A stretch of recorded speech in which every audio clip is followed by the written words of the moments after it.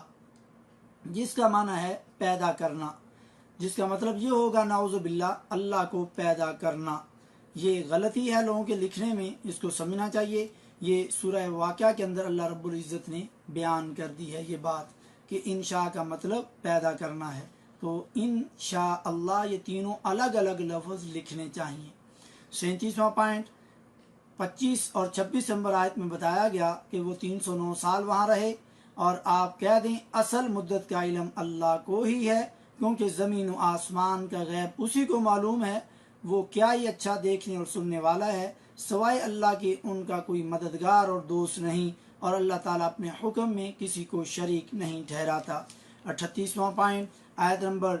28 میں ہمیشہ نیک لوگوں کی، اہل حق کی صحبت اختیار کرنے کا حکم دیا گیا ہے، اور دنیا داروں کی مجلس سے پرہیز کرے۔ یہ کام بھی آج کل بالکل چھوٹ چکا ہے، اللہ والوں کی مجلس اختیار لوگ نہیں کرتے جہاں پر قرآن و حدیث اور عقیدے کی تعلیم دی جاتی ہو۔ 39واں پوائنٹ آیت نمبر 32 میں 2 شخصوں کی مثال ذکر کی، جن میں ایک کو 2 انگوروں کے باغ دے رکھے تھے جن کو کھجوروں کے درختوں نے گھیر رکھا تھا، پھر دونوں باغ خوب پھل لائے، پھر اس کا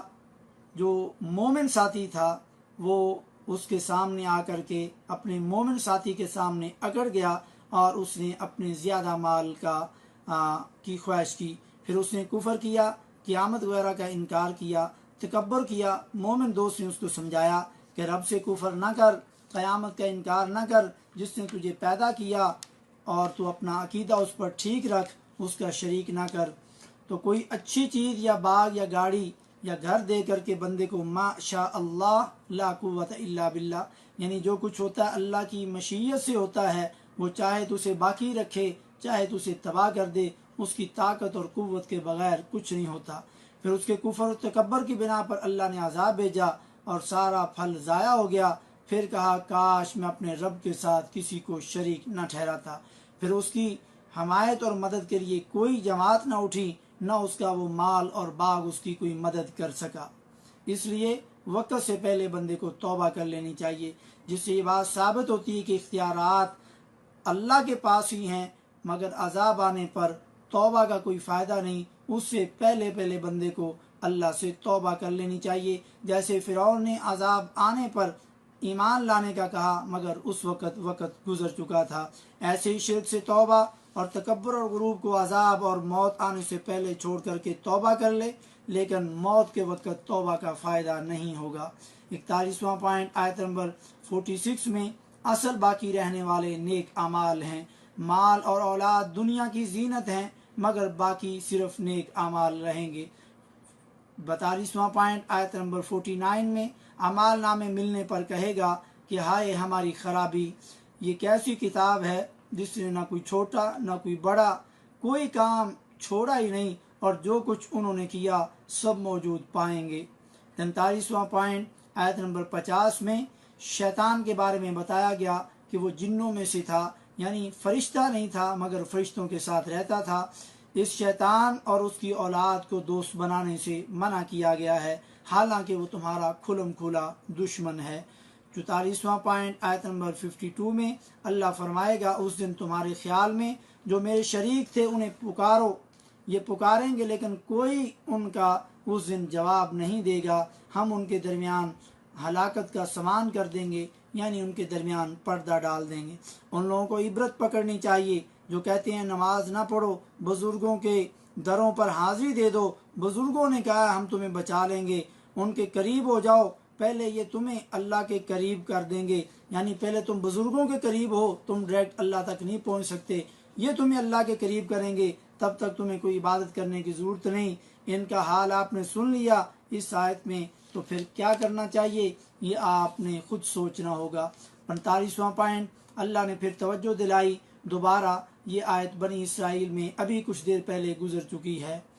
اور یہاں پر سورہ کہف کی 54 آیت میں فرمایا ہم نے اس قرآن میں ہر طریقے سے تمام کی تمام مثالیں لوگوں کے لیے بیان کر دی ہیں، یعنی حق کا راستہ سمجھانے کے لیے قرآن نے ہر طریقہ استعمال کیا ہے، مگر پھر بھی انسان غور نہیں کرتا تو پھر قیامت کے دن صرف پچھتاوے کے علاوہ اور کچھ حاصل نہیں ہوگا۔ 46واں پوائنٹ، جس نے قرآن سے نصیحت حاصل نہ کی وہ بہت بڑا ظالم ہے، جیسا کہ 57 آیت میں فرمایا، اس سے بڑا ظالم کون ہے جسے اس کے رب کی آیتوں سے نصیحت کی جائے وہ پھر بھی منہ موڑے رہے۔ ان کے دلوں پر ایسے پردے اور کانوں پر ایسے بوجھ ہیں جس سے قرآن سمجھنا، سننا اور ہدایت قبول کرنا ناممکن ہے۔ ان کو کتنا بھی ہدایت کی طرف بلا لو وہ پھر ہدایت قبول نہیں کریں گے۔ 47واں اور آخری پوائنٹ، دنیاوی زندگی کی مثال ایسی ہی ہے جیسے آسمان سے پانی برسا، زمین سرسبز ہو گئی، کچھ عرصے بعد سب کچھ سوکھ گیا اور چورا چورا ہو گیا۔ کل انشاءاللہ 15 پارے کا آخری صفحہ باقی ہے، یہاں سے قصہ شروع ہو رہا ہے، اس کو شروع کریں گے۔ اللہ رب العزت ہمیں قرآن نے جو کھول کھول کر کے باتیں بتائیں ان پر یقین کرنے اور ان پر عمل کر کے اپنے عقیدوں کی اصلاح کرنے کی اور اپنی زندگیوں کی اصلاح کرنے کی توفیق نصیب فرمائے۔ وما توفیقی الا باللہ۔